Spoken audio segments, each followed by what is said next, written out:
In 5, 4, 3, 2. Selamat datang di Dialog Positif Ngobrol Langsung. Seperti biasa, bahagia banget karena didatangin sama guru ya, jauh-jauh dari Bali datang ke Jakarta dengan acara yang super padat, dengan schedule yang sangat banyak banget gitu ya. Perjalanan Pak Wayan ke Jakarta ini schedule-nya banyak dan masih menyempatkan untuk bisa ngobrol. Sukses Guru. Ya, sama-sama. Terima kasih. Dan seperti biasa, obrolan sama Pak Wayan itu kita nunggu aliran-aliran aja dan kita menikmati alirannya.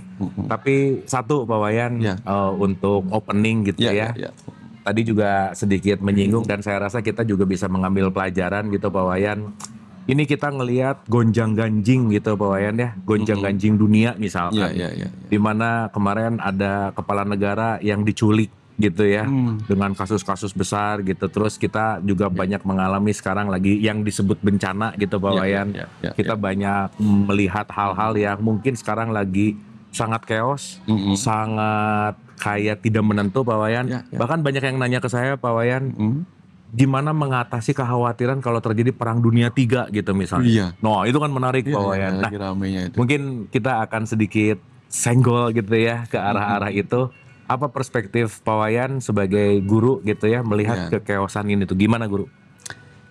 Kalau kita bicara tentang kekeosan Kang Abu ya, termasuk kemungkinan ancaman perang dunia ketiga, keempat dan seterusnya. Kayaknya ini dari dulu memang sudah ada kan nggak? Ada aja sih ya. Sebenarnya bukan hal baru ya Pak Wayan ya. Gempa bumi pernah ada.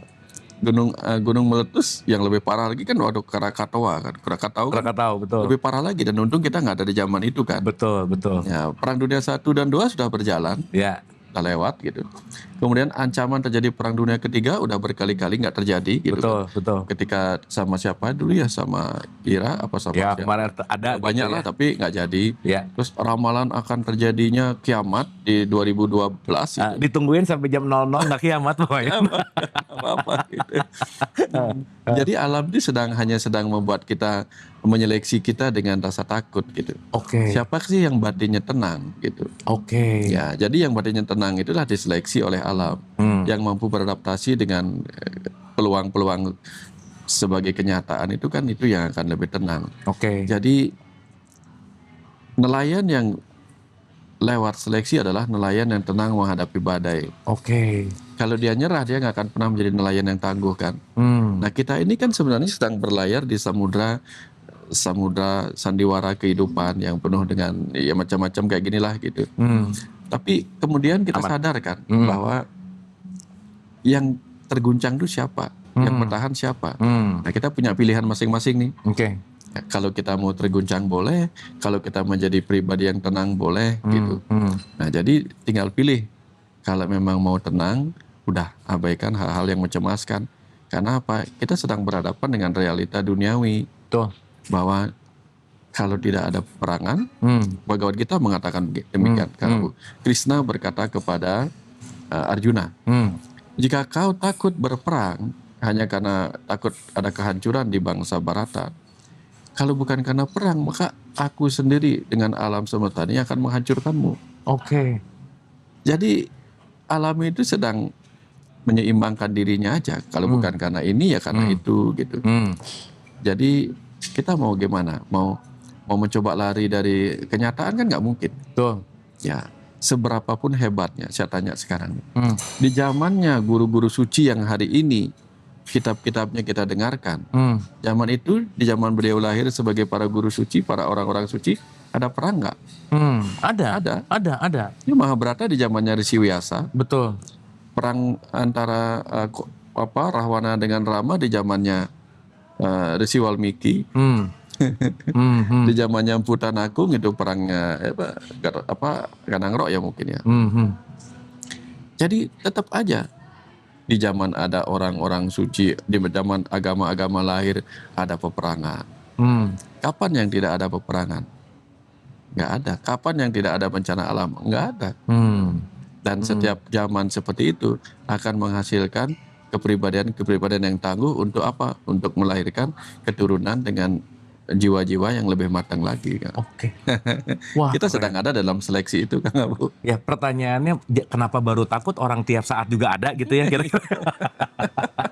Oke, tapi Pak Wayan tadi menarik banget Pak Wayan keluar kata tentang keseimbangan dan bencana. Ya. Saya tuh mulai menyadari gini Pak Wayan, semesta itu selalu menarik kepada titik kesetimbangan, Ya. bahwa ketika terlalu tinggi dia akan ditengahkan, ketika dia terlalu bawah dia akan ditengahkan, bahwa sebetulnya bencana tuh nggak ada, yang ada adalah bagaimana semesta selalu membawa kita ke titik kesetimbangan Pak Wayan. Benar. Gitu nggak Pak Wayan? Benar. Boleh dielaborasi nggak Pak? Ya, supaya kita tuh nggak ngelihat ini bencana alam gitu ya, yang kayak kan suka gini Pak Wayan, bencana alam Tuhan marah lah, alam murka lah. Padahal alam semesta ini punya caranya sendiri untuk mengembalikan ke titik kesetimbangan tuh gimana Guru? Kita tidak hidup di zaman benua-benua terpisah. Oke. Menjadi pulau-pulau. Oke. Itu kan lebih ngeri lagi zaman itu kan. Kita tidak hidup di zaman asteroid menabrak bumi. Oke. Itu lebih ngeri lagi. Kita masih hidup di zaman yang kayak begini biasa-biasa aja. Artinya begini, apa yang menyebabkan bumi berputar dengan tenangnya tetap 24 jam sehari, bukan lebih ngebut, bukan lebih pelan. Karena dia sudah mencapai titik keseimbangan. Dia konstan ya Pak Wayan? Konstannya. Nah, dia akan tetap mempertahankan konstannya. Kalau ngegas sedikit, ya direm. Kalau ngerem sedikit, ya digas. Jadi alam itu punya cara untuk menjaga dirinya tetap seimbang. Dan kita hanya sedang ada di kondisi idle sebenarnya ini Kang Abu. Kalau kita lagi flight ini Kang Abu, tiba di titik jelajah, di ketinggian jelajah, kan bukan nggak ada turbulensi. Kadang-kadang kan ada sedikit kan. Nah bumi ini kan sedang ada di titik idle. Dengan kecepatan konstan yaitu 24 jam sehari. Anggaplah dia berputarnya demikian. Dan kita bisa ngapain aja di sini. Tapi kan bahwa ada sedikit-sedikit guncangan kan wajar-wajar aja sih. Oke. Sedang mencapai titik keseimbangannya gitu kembali kayak gitu. Jadi artinya nggak ada yang perlu ditakutin. Pilihannya adalah kita mau mati ketawa apa mati cemas. Mau mati ketawa atau mati cemas? Mati juga gitu. Oh bener ya. Pada akhirnya semua akan mati. Apakah matinya mau ketawa atau cemas? Mati cemas pilihannya gitu. Wah ini mau dijadiin judul mati ketawa atau mati cemas. Nah, bagus Pak Wayan. Wah keren sih Pak Wayan. Keren. Karena dulu saya katakan begini Kang Abu, tahun 2012 saya ngisi acara kan di Ubud. Itu kan kita lagi heboh-hebohnya tentang kalender Maya, kalender suku Maya. Dikatakan 2012 jam ini akan terjadi bencana. Terus mereka nanya dengan penuh ketakutan. Secara mereka adalah dulunya orang-orang yang baru aja sembuh dari psikosomatik akibat cemas. Oke. Tiba-tiba dikumpulin untuk mempersiapkan diri kalau seandainya benar itu terjadi. Dan saya ditanya waktu itu Kang Abu, saya bilang kalau bumi ini sekolah, sekolahnya nggak akan ditutup. Kenapa? Murid-muridnya masih banyak yang rebidi. Masih banyak yang ngulang ya. Masih banyak yang ngulang, jangan takut. Masih banyak yang reinkarnasi, yang hidup aja belum tamat-tamat pelajarannya. Udahlah, bumi masih tetap akan menjadi sekolah. Nanti kapan murid-muridnya sudah hilang, ya tinggal guru-gurunya. Habis itu guru-guru juga hilang. Tinggal tukang bersih-bersih di tukang jaga sekolah. Jaga sekolahnya. Lama-lama jaga sekolah juga nggak ada gunanya, hilanglah dia. Maka sekolah itu akan mulai ditumbuhin oleh pohon-pohon, menghancurkan. Nah, sama bumi ini lama-lama nanti kalau memang sudah tidak jadi sekolah lagi, murid-muridnya hilang, para guru suci hilang, semuanya hilang. Nanti tinggal hewan-hewan sama tanam-tanaman, manusianya habis nih. Tapi dipikir-pikir Pak Wayan, kenapa manusia tuh ngerasa penting banget, padahal kalau manusia nggak ada, bumi baik-baik aja ya Pak Wayan ya? Dulu nggak ada manusia. Dulu nggak ada manusia, bumi damai-damai aja ya, gitu. Ya benar sih Pak Wayan. Nanti akan hilang kembali. Nanti akan hilang. Tapi satu Pak Wayan, ini pertanyaan perennial Pak. Jika Tuhan Maha Kasih, kenapa peperangan harus ada? Jika Tuhan Maha Kasih, kenapa keributan harus ada? Berarti pertanyaannya kan suka ada pertanyaan nih. Ini pertanyaan datang dari orang yang kasus perang gitu. Dia berteriak bahwa Tuhan engkau di mana? Kenapa engkau membiarkan peperangan ini terjadi? Gimana Pak Wayan?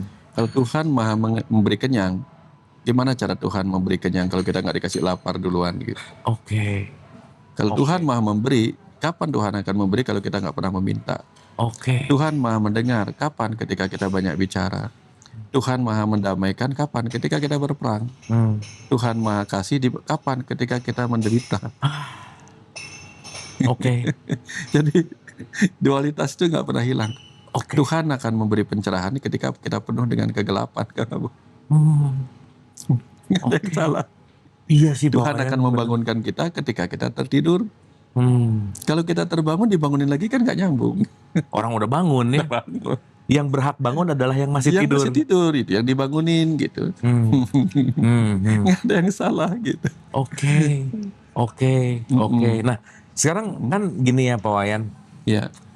Semua konteks kehidupan ini kan pada dasarnya adalah kembali ke titik kesetimbangan. Di situ selalu ada dualitas. Maaf ya Pak Wayan kalau kita bicara. Sekarang mungkin orang beragama tuh banyak. Tapi kenapa dengan beragama ini titik kesetimbangannya kok tetap terjadi chaos misalnya Pak Wayan? Apakah agama tidak cukup menjawab untuk mengembalikan kita ke titik kesetimbangan? Saya pernah mau renung kayak gitu juga Kang. Terus berpikir, katanya, lalu ada apa gunanya agama kalau masih ada peperangan? Nah itu maksudnya kenapa ada agama buat apa kalau perang masih ada kan gitu ya kira-kira? Terus jawabnya begini, ada agama aja perang apalagi nggak ada. Gitu. Bagus jawabannya, bagus banget. Jadi iya. Di rem pakai agama aja masih kebablasan gitu. Ya, terus gimana dong caranya? Ya kalau remnya bagus maka nggak akan terjadi perang. Tapi kalau terjadi perang maka remnya nggak bagus. Berarti remnya kurang difungsikan. Gitu aja sih. Gitu. Apalagi kalau remnya dipakai untuk saling tabrakan. Ada nggak orang tabrakan karena ngerem? Oh iya, ngerem ngedadak. Betul. Nah, jadi kalau agamanya terlalu ngerem, iya. Artinya terlalu doktrin ini nggak boleh itu nggak boleh. Jadi bertengkar Kang Apu. Pernah nggak ngelihat orang bertengkar? Ini nggak boleh, itu nggak boleh. itu salah ini. Jadi bertengkar kan? Betul. Orang sesama agama bisa bertengkar gara-gara remnya terlalu kencang sama-sama ngerem, hanya sama-sama diam. Contoh begini, ini ada persimpangan Kang Apu. Di persimpangan itu, yang ini sabar, yang ini sabar. Lampu hijau, ini masih sabar. Bertengkar nggak mereka? Udah jalan, enggak, kamu yang jalan. Enggak, kamu yang jalan. Bertengkar mereka. Makanya agama yang ngerem itu juga bisa bikin pertengkaran. Iya. Bukan hanya yang melaju gitu. Pokoknya harusnya ya kalau ada yang melaju ya ada yang diam. Jadi agama dan ini dipakai untuk apa? Yang mau berhenti, yang mau didamaikan oleh agama, dia akan menggunakan agama untuk mendamaikan dirinya. Tapi akan ada orang yang menggunakan agama untuk bahan pertengkaran. Itu nggak terelak juga Pak Wayan. Kang Abu. Ya, setiap kebenaran bisa dipakai untuk pembenaran. Selalu begitu. Banyak orang mempelajari kitab suci untuk apa? Untuk menyebut dosa pada yang lain. Menggunakan kitab yang suci untuk mengkafirkan orang, bisa, untuk menerakakan orang, padahal kitabnya suci ya. Benar sih Pak Wayan, baru kepikir sih. Wah menarik ya. Tapi gini Pak Wayan, ada dua hal yang saya juga kadang-kadang ya ini bertumbuh gitu ya dalam pola kesadaran. Ada keyakinan dan ada kenyataan Pak Wayan. Contoh Pak Wayan. Di dalam tradisi Islam ini misalkan ada cerita para nabi dan rasul gitu. Bahwa kita diceritakan bahwa Musa membelah lautan gitu ya. Bahwa Ibrahim kuat dibakar api apa, dan itu sebagai sebuah narasi Pak Wayan. Pertanyaannya adalah saya pribadi nggak menyaksikan langsung. Sehingga itu membentuk sebuah narasi yang diulang-ulang. Narasi yang diyakini bersama menjadi keyakinan bersama gitu Pak Wayan. Nah yang menarik adalah bahwa keyakinan kita ini jika dibenturkan dengan kenyataan, kan kenyataan yang akan tetap menang. Apapun itu Pak Wayan. Sementara kalau kita memiliki keyakinan nih Pak Wayan, yakin banget padahal kenyataannya tidak selaras, justru kadang-kadang si kenyataannya yang dienyahkan. Nah pertanyaannya Pak Wayan, apakah keyakinan kita ini perlu mengalami update? Bagaimana melepaskan keyakinan lama untuk menerima kenyataan? Karena semakin memegang keyakinan, kadang-kadang kenyataan ini akan sulit diterima dan ditolak terus gitu. Gimana tuh Pak Wayan? Kalau dalam ajaran Hindu Kang Abu ya, keyakinan pertama ketika zamannya seperti itu, keyakinan pertama dimulai dengan apa yang dikenal sebagai agama pramana atau sabda pramana. Yakin pada sesuatu karena itu kata agama, karena itu sabda dari orang-orang yang kita sebut punya otoritas seperti orang suci. Figur otoritas. Nah itu yang yakin. Kenapa kita nggak tahu kan? Nggak pernah ngelihat, nggak juga tahu apa maksudnya itu, udah yakin aja dulu.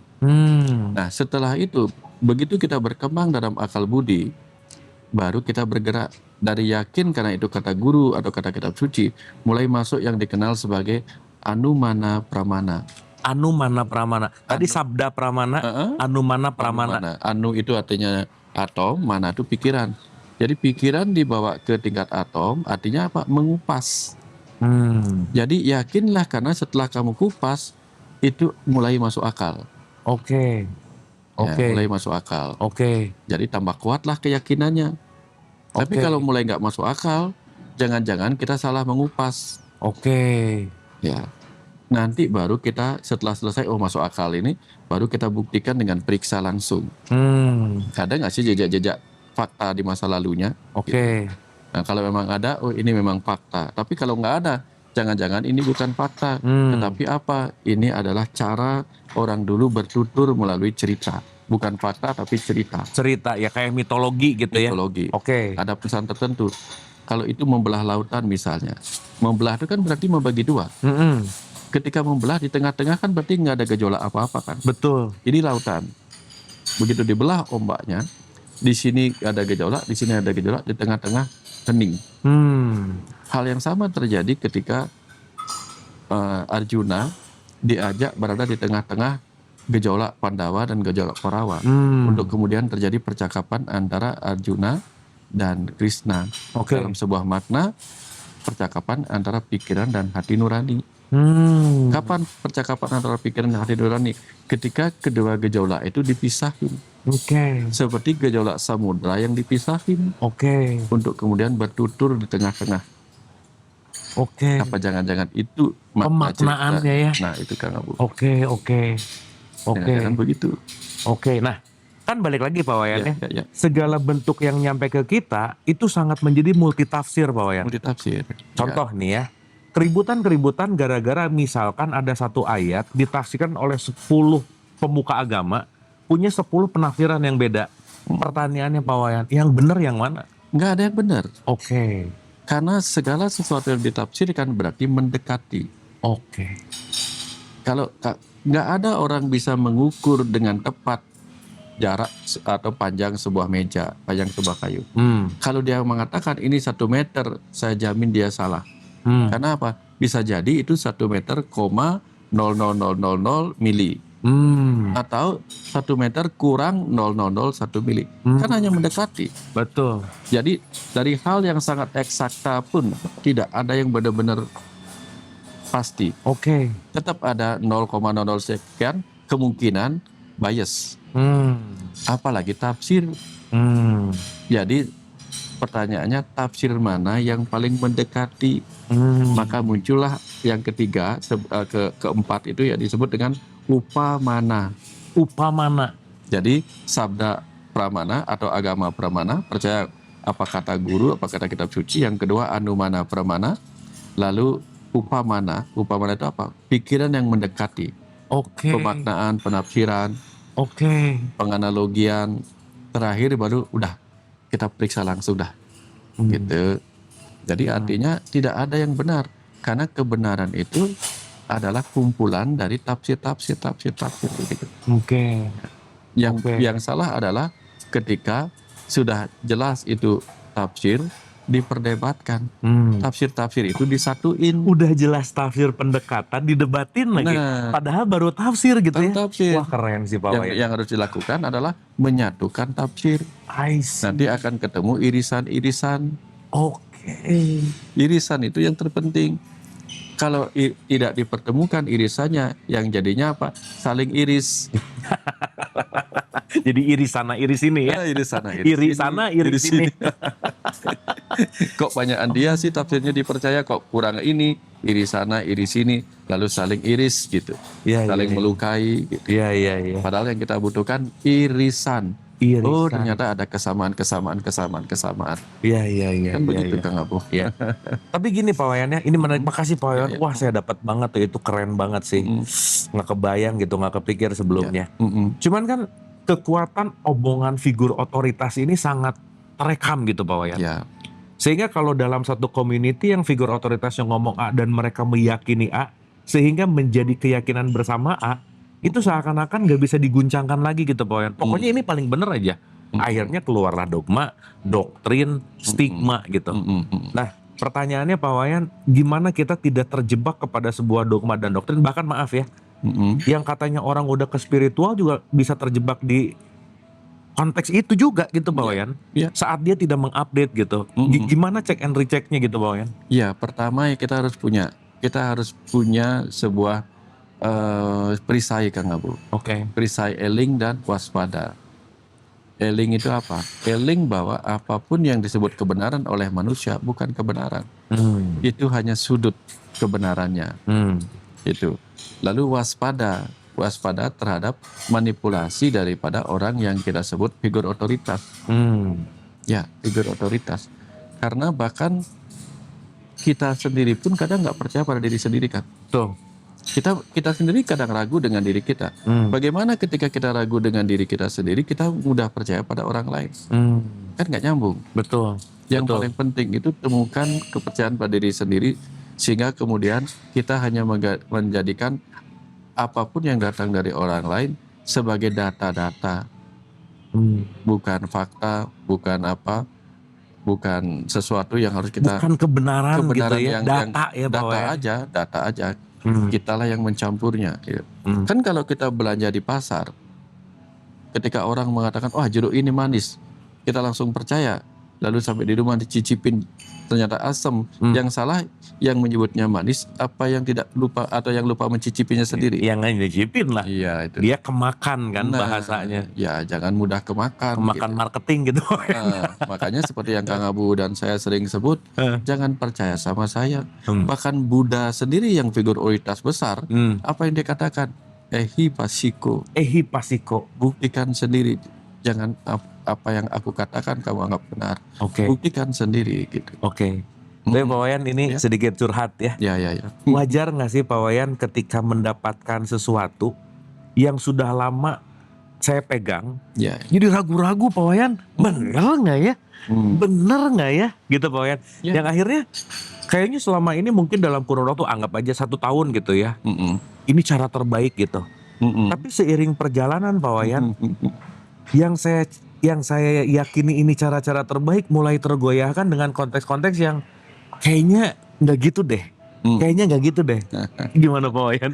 Ingat nggak Kang Abu misalnya dulu waktu kecil nih kita suruh gambar pemandangan. Kita gambar Gunung 2, matahari 1 punya mata lagi gitu kan. Terus ini paling bagus gambarku gitu kan. Bener. Lewat sedikit, ngapain ya aku gambar gitu? Harusnya aku gambar begini gitu. Ini lebih bagus sekian tahun ke depan. Ini juga jelek, ini yang lebih bagus. Dan akan terus kayak gitu Kang Abu. Kita nulis buku nih Kang Abu. Awal-awal kita nulis kan, ini yang terbaik. Bener. Setelah berikut, apa ini ya aku tulis kayak gitu. Pak Wayan ngerasa ini tuh. Oh sama Pak. kirain cuman saya. Maksudnya kan Pak Wayan saya anggap guru gitu ya. Kalau di puncak itu ya balik lagi tetap dinamis ya Pak Wayan. Bener. Sama kayak kita makan cabai Kang Abu. Oh ini paling pedas nih. Udah nggak ada lebih pedas dari ini lagi. Besoknya kita bisa makan 2 butir cabai. Yang dulu tuh nggak pedas lagi Kang Abu. Sampai tiba saatnya, wah ternyata ini terlalu pedas, nggak bagus untukku. Nanti lama-lama kita berkurang lagi, nggak makan apa-apa lagi yang pedas-pedas. Sama kayak kita dulu, wah ini sih kopinya kurang manis nih, tambahin gula. Akhirnya ini yang paling manis. Setelah tiba di puncak paling manis, kayaknya aku kok jadi enak ya kalau makan manis, pelan-pelan turun lagi. Sama kayak gitu. Begitu kita pertama kali tuh, oh ini yang terbaik, ini versiku yang terbaik. Berikutnya lagi, enggak deh, itu jelek, ini paling bagus. Terus sampai lama-lama kita ngerti kan. Akhirnya kita menjadi Pak Tinusidin. Apapun yang datang bagus. Teman-teman, kalau teman-teman punya kekhawatiran yang sama kayak kita obrolin, jangan khawatir kenapa temannya banyak ternyata ya Pak Wayan. Banyak yang gitu. Wah menarik sih Pak Wayan. Nah terus gini Pak Wayan, ada juga kadang-kadang gitu ya di sebuah persimpangan untuk mengambil keputusan. Kadang ya Pak Wayan saya juga sangat jujur gitu bahwa tiap hari ngomong kesadaran, tiap hari ngomong tentang consciousness gitu ya, atau tentang pokoknya ilmu-ilmu ini gitu Pak Wayan. Tapi sesaat ada problem yang nyampe, itu kadang-kadang yang diomongin juga hilang-hilang juga sih Pak Wayan. Hilang. Pas, blast, dan kadang-kadang kalau pakai teorinya fight, flight, freeze, found, jadi ada freeze-nya ngelawannya itu alami ya nggak sih Pak Wayan? Alami. Kenapa Kang Abu? Karena setiap perjalanan itu ada naik turun kan. Namanya perjalanan pasti bergelombang. Karena itu energi. Energi pun bergelombang. Mau energi cahaya dia bergelombang. Mau energi suara bergelombang. Energi elektromagnet lain juga bergelombang. Energi listrik lain bergelombang. Ketika energi memadat jadi materi, materi jadi padat bergelombang. Jalan di tanah jadi bergelombang, jalan di udara bergelombang, jalan di lautan bergelombang. Kalau hidup kita ditentukan oleh jantung, denyut jantung kita bergelombang. Kalau hidup kita ditentukan oleh napas, napas kita juga bergelombang, naik turun kan. Kalau hidup adalah pemikiran, pemikiran kita juga gelombangnya gelombang otak kan. Jadi semua termasuk perjalanan kesadaran pasti bergelombang. Nanti kapan kita merasa diri sudah sadar, tiba-tiba jatuh kesadaran kita. Merasa diri sudah bijaksana, bijak sini gitu. Nggak jadi bijaksana Pak, yang ngebejek-bejek gitu. Iya. Jadi udah maklumi aja. Kadang kita sabar, kadang kita marah. Jadi itulah uniknya kita jadi manusia. Tapi intinya apa? Yang penting kita punya modalnya. Seperti Kang Abu yang sering bilang, lebih baik nangis dia dalam mobil Mercy daripada nangis di Metro Mini. Ya, tapi yang nonton banyak nangis di Metro Mini sih kayaknya Pak Wayan. Udah aja. Jadi lebih baik kita punya modal kesadaran. Jadi kapan kita saatnya lupa, kita cepat sadar. Jadi orang belajar spiritual, orang yang sudah mencapai kesadaran, bukanlah sesuatu yang tidak pernah jatuh. Orang yang belajar spiritual dan mencapai kesadaran, dia seperti burung yang jatuh dari pohon, jatuh memang, tapi segera mengepakkan sayap terbang lagi. Tapi jika belum belajar kesadaran, dia bagaikan ranting pohon kering yang jatuh, langsung remuk. Jatuh sedikit dalam keterpurukan, langsung error, pecah berkeping-keping. Nah, jadi bukan berarti belajar spiritual nggak akan jatuh. Yang tadinya belajar kesabaran, jatuh dalam kemarahan. Bedanya cuman, cepat iyanya gitu. Cepat ke titik tengah lagi gitu ya Pak Wayan. Tengah lagi gitu. Nah, gitu sih. Soalnya kalau enggak, kita jadi statis Kang Abu.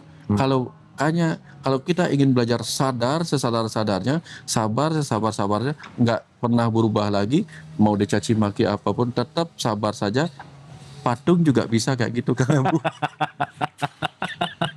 Jangan-jangan bukan manusia ya, jangan-jangan patung ya. Patung juga begitu.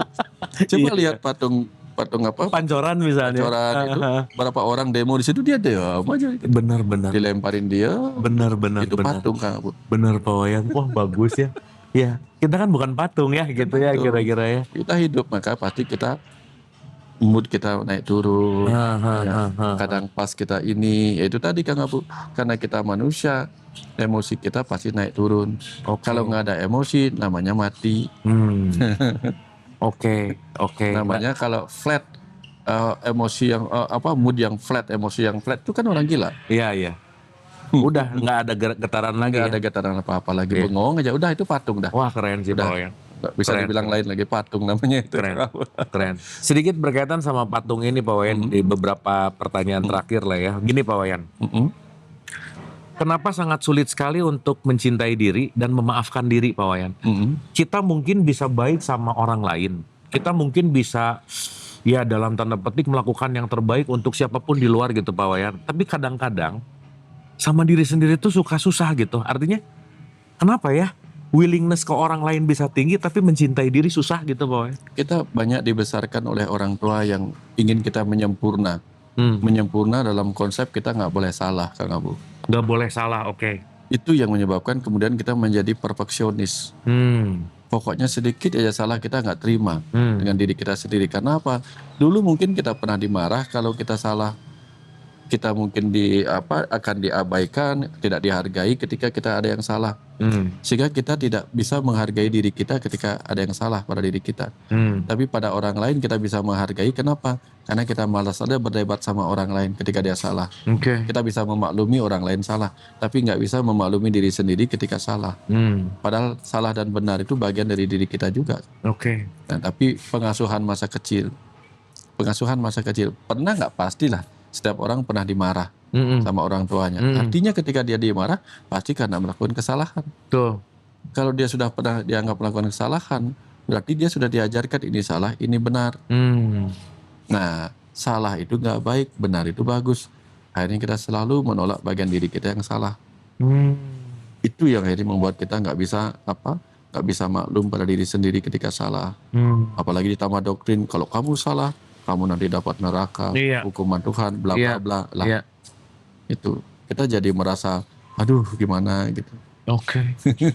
menderita. Makasih Pak Wayan, makasih. Ya. Dan mungkin satu tips terakhir Pak Wayan.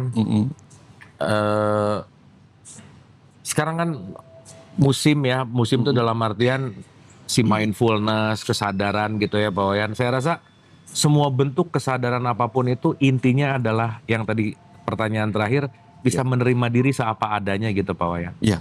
Dimana saya selalu bilang bahwa masalah manusia itu cuma satu, apa yang aku inginkan nggak kejadian.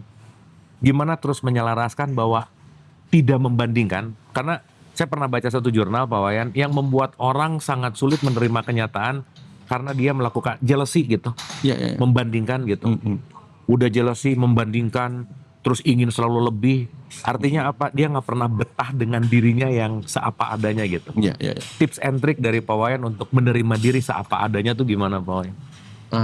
Gini, kita terlalu lama diajarkan tentang kesempurnaan. Bahwa kesempurnaan itu tidak ada yang kurang, selalu lebih. Oke. Selalu baik, tidak ada yang salah. Akhirnya yang terjadi apa? Kita mengeluh. Sudah tahu diri kita tidak sempurna karena itu yang diajarkan. Tapi kita mengeluh juga pada diri kita, pada orang lain yang tidak sempurna. Ini seperti mengeluhkan, hujan kok basah ya, gitu. Kemarau kok kering ya, gitu. Iya. Kebayang maksudnya kamu? Paham. Kalau memang kita semua nggak sempurna, tidak sempurna, ya udah kan memang tidak sempurna, ngapain dikeluhin lagi? Memang tidak sempurna. Itulah adanya, kita tidak sempurna. Tapi kalau kita ini memang sudah sempurna apa adanya, ngapain dikeluhin lagi? Nah, kalau kita sudah, oh aku memang begini, kau memang begitu, aku begini, engkau begitu, sama saja, sama-sama sempurna atau sama-sama nggak sempurna. Oke. Lalu apa yang dikeluhin lagi? Udah terima diri kita apa adanya. Benar. Benar Pak Wayan. Karena merubah diri sesuai dengan keinginan karena yang dibandingkan tuh itu nggak pernah selesai sih Pak Wayan. Nggak pernah selesai. Jangan pernah mencoba, ini jadi cerita begini Kang Abu. Dari dulu udah ada cerita. Katak hendak menjadi lembu. Katak hendak menjadi lembu. Ya. Oke. Karena saking inginnya dia seperti lembu, seperti apa? Katak itu ingin jadi lembu. Dia langsung narik napas, tahan. Aku udah gede nih. Ditahan lagi, tarik napas lagi, biar gede segede lembu. Lama-lama meledaklah dia. Karena dia pikir aku bisa kok seperti dia. Enggak, kamu katak, udah biarin lembu. Lembu aja juga merasa, aduh, seandainya aku katak mungkin aku nggak dimakan sama singa. Sayang karena aku gede jadi makanan singa. Si lembu bilang apa? Si katak bilang apa? Seandainya aku seperti lembu gedenya. Terus bolak-balik kayak gitu. Kita ingin jadi orang lain, orang lain ingin jadi kita. Betul Pak Wayan. Akhirnya yang terjadi apa? Kita lupa untuk menjadi diri sendiri, Kang Abu. Kita ini semua unik. Unik itu artinya langka. Iya. Yang langka itu pasti mahal. Jadi sebenarnya kita tuh mahal ya Pak Wayan. Makanya jangan jual murah ya. Kita mahal, itu kita unik masing-masing, nggak ada yang sama dengan orang lain. Oke. Limited edition. Priceless Pak Wayan. Iya benar, kita ini limited edition, apa adanya. Udah, itu aja dah. Kita udah priceless. Sukses Guru. Guru sehat-sehat selalu. Jangan lelah untuk memberikan power sama kita-kita murid-murid yang masih selalu membutuhkan bimbingan. So teman-teman semoga dapat sesuatu ya dari obrolan singkat kita. Ini obrolan kerinduan saya aja sama guru gitu ya. Ternyata banyak insight banget, dan pelajaran yang paling menarik adalah unik tadi. Unik itu nggak ada duanya itu berarti satu-satunya, berarti priceless.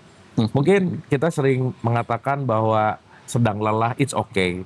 Harus mundur dulu, it's okay. Tapi apapun itu, semoga kita tidak menyerah. Jangan lupa mencintai diri dan terus bertumbuh. Sukses Guru, terima kasih. Sampai ketemu di podcast berikutnya. Sampai jumpa.